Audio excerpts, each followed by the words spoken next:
ఈరోజు ఆర్లగడ్డలో పొద్దున శివరామరెడ్డి గారి మీద అటాక్ జరగడం జరిగింది.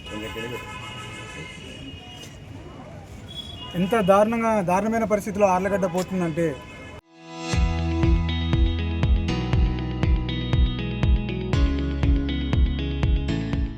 ఈరోజు ఎమ్మెల్యేకి కానీ ఆయన భర్తకు కానీ ఎవరైనా మాట వినకపోతే వైఎస్ఆర్సీపీ నాయకులని బెదిరియడము, ఈరోజు ఈ సంఘటన జరగడానికి ముఖ్య కారణము ఆయనని డబ్బులు డిమాండ్ చేయడము, ఆయన ఆస్తులు రాసిమని చెప్పి క్రషర్ ప్లాంట్లు కానీ ఇవన్నీ రాయమని చెప్పి ఈరోజు ఆయన ఒక వైసీపీ సర్పంచ్, ఆయనకే ఈరోజు ఈ పరిస్థితి.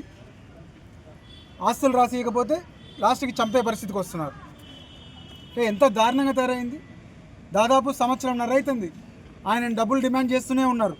ఒకటి ఫస్ట్ అతని వేర్ హౌస్ గోడౌన్స్లో టొబాకో దించుకుంటామంటే ఆ రోజు డబ్బులు డిమాండ్ చేయడం జరిగింది. ఆ రోజు ఆయన ఇవ్వలేదు, ఎక్కడే కానీ కాంప్రమైజ్ కాలేదు. తర్వాత క్రషర్ రాసిమన్నా ఆయన ఎక్కడే కానీ కాంప్రమైజ్ కాలేదు. తన పోరాటం తను చేస్తూనే ఉన్నాడు, లీగల్గా కానీ ఇంకో విధంగా కానీ. ఈరోజు అవన్నీ కూడా ఇతనికి న్యాయపరంగా ఇతను అన్నిట్లో స్ట్రాంగ్గా ఉన్నాడని చెప్పి లాస్ట్కి అతన్ని హతమార్చాలని చెప్పేసి ఈరోజు ఇంతకు దిగజారే పరిస్థితి.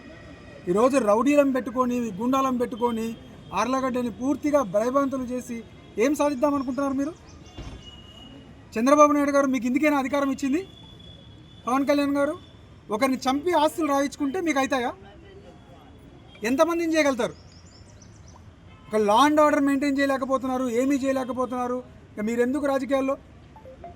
ఈడ ఈ ఎమ్మెల్యే అరాచకాలు చూస్తుంటే అసలు అసహించుకుంటున్నారు ప్రజలు. ఖచ్చితంగా ఈరోజు ఎవరెవరైతే ఈ ఘటనలో ఆమె అనుచరులు, అఖిలప్రియ అనుచరులు, ఆమె భర్త అనుచరులు ఎవరైతే ఉన్నారో వాళ్ళందరినీ కూడా ఇమీడియట్గా అటెంప్ట్ మర్డర్ కింద అరెస్ట్ చేయాల్సిందిగా కోరుతున్నాం, డిమాండ్ చేస్తున్నాం.